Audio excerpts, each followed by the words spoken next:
I think I'm in love, but I've been feeling otherwise. These flutters in my stomach aren't butterflies, but cutting knives and not the butter kind. And if you listen close when she begins to speak, you'll hear a couple hundred sighs in the collective shut of eyes. Letters linger on her lips like lullabies. I think I've drowned a couple times inside her opal-colored eyes. She could do something as simple as sit down with the grace of Olympic dives. A perfect 10 photo shutter finish on her cocoa butter thighs. Catch her wearing loose pajamas on a Sunday, and she'd overshadow any supermodel on a runway. When she wakes up in the morning, she smells like vanilla essence and bittersweet recollections of your adolescence. Summer camp and piano lessons and presents you got on birthdays. Orange creamsicles and double plays on first base.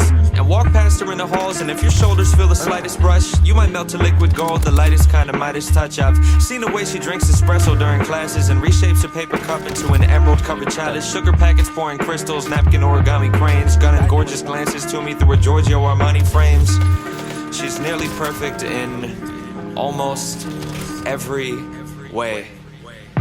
But she's got shit taste in movies. Ask her for her favorite titles, and she always likes to say she's down to go see anything by Shyamalan or Michael Bay. And also she's a psycho in the kitchen, it's a travesty. What kind of fucking monster cooks their pasta in a microwave? And she does this thing where she corrects your grammar if it's wrong, and clicks her tongue and winks and shoots a playful finger gun as if she's won some sort of contest. Empress victor of a conquest, Mrs. Armchair Shrink, let me fix you with a comment. Princess kick you when you're down, worship her to a godhead.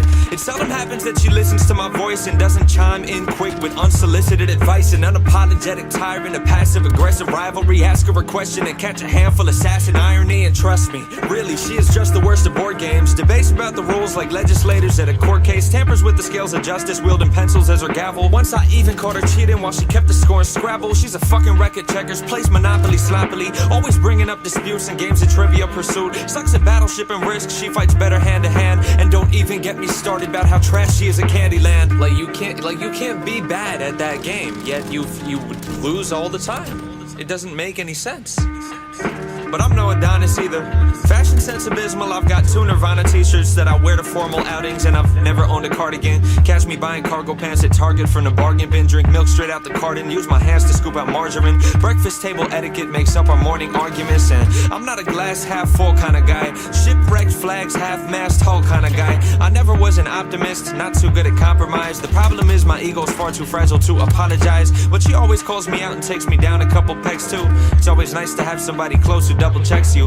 And honestly, we wouldn't be ourselves if we were different. Yeah, she's clumsy and I'm stupid, those are things that we can live with. Being perfect's unrealistic, either way I like our flaws. The way I crack my knuckles off and the obnoxious way she yawns. The way I stutter when I flirt cause I'm not very good with courtship. The way she's gotta pee the first 10 minutes of a road trip. How when she cuts her pancakes it's in slices, not in squares. The way my daily coffee intake is a crisis, I'm aware. The way I talk in crowded theaters, the way she parks in parallel, the way she goes through pints of Ben and Jerry's salted caramel.